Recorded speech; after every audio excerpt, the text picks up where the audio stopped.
We had certification of KEBS. KEBS has done regular monitoring, which it does with every other industry in the country. And whenever KEBS releases reports, it is for internal improvement.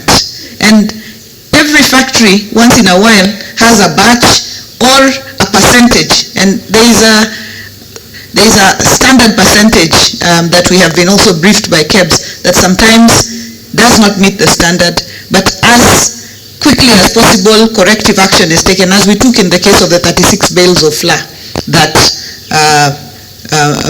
missed the previous month. Subsequently, KEBS has tested our maize, and they have given us a report showing that Mokwa has passed with flying colors and continues to pass these tests with flying colors. Therefore, we would just like to state that we will not be deterred, neither will we be discouraged on our path towards industrialization of Homabay.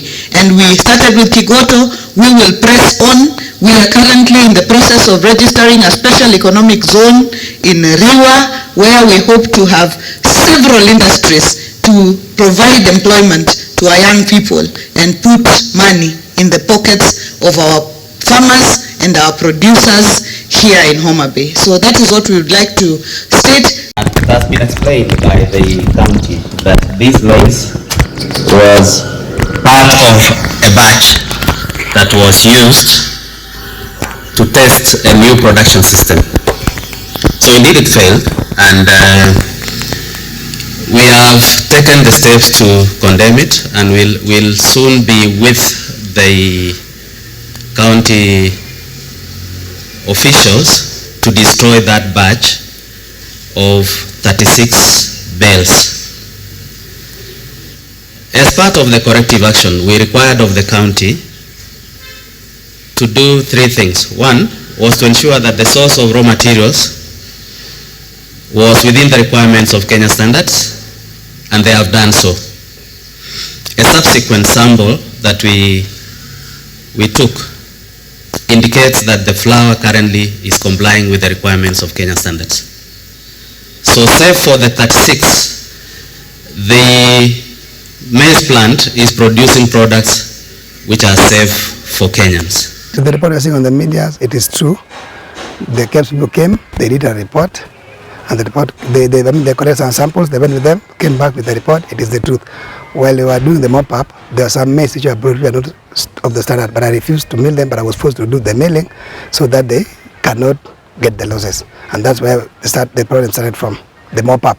We were buying maize from the farmers which are not of quality, they were wet, they were not dried well, they are not well kept, and we don't have a good store, we don't have a silo, we just do the sacks, and we don't have pallets to keep the maize. So that's where the problem started from. And I advised the county as a consultant, but they did not listen to me. I even took some maize samples to Nairobi. They did not pay for the testing. I've done twice. We have like 4 packets of maize in Nairobi, different labs, which have not been paid for the testing. So as a miller, how should I know what I'm doing? We don't have a lab, we don't do any testing, and then you tell them what to do, they don't want to do it. I take my time, I took some maize to Nairobi, I took to the best labs in Nairobi, but they don't pay. We don't know what we're doing, we're just milling. Now the issue of the KEBS people, when we try to advise, nobody is trying to listen to us. People like Polycarp, Olum, Warondo, they are trying to please mama. But the maize flour which is outside there is bad for human consumption, and people are going to die. And as we speak now, we are feeding our people on toxin which is so high, and you know the results, and it's cancer. In case something is not done properly, people are going to die, and we are feeding people on cancer. Now I'm appealing to mama to come out and advise accordingly as the CEO of the county. Let those people not lie to us that we are milling, yet we are not doing nothing there. All they are doing there is to please mama, and yet there's nothing going. Any letter we write as the consultants, I have so many letters which I've written to mama, to the minister, there's no response. They are doing nothing about the letters, then yet they brought somebody who should be advising them, and we have done our part and tried severally, but not in vain. The issue came when the KEBS people came there. They advised me to explore, but when they checked on our maize storage, it was poor. And when they took a sample to their labs, they came back after 2 weeks, and the aflatoxin rate was 19.8, and the maximum required rate is 10%. It means now the maize we are selling outside, it's bad, it's not good for human consumption.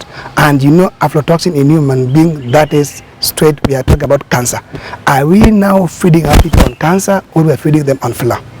When I advised them to be doing regular testings, I myself took some samples to Nairobi to be tested. Nobody paid. I've done twice. There is no payment from the county to pay for the labs so that we can know what we are doing, because we don't have a lab at the milling plant. And that's where my problem started. And that's why I was chased away, because I was telling the truth. And I refused. There's a day I refused to mail those maize. I was told if I cannot do that, they will chase me away, and they did. So there's a problem with the county, but I don't think Mama is aware, but Mama should check on what's going on in Kigoto. There's a big problem, and that thing should be shut as per now. As we speak now, in Kigoto milling plant, we don't have a latrine. There are no toilets, there are no washing, there are no changing rooms. We only have a small pit latrine which was built by the contractors. When they're building, they go down. It's a small one which can even fall anytime. In fact, we fear even when it rains, you can't go there. So it forces us to go outside on the bush. We don't have even a latrine there. There is no permanent water. When we want water, we have to buy from the bozzers, the water bozzers, which you can even take 2 days without water.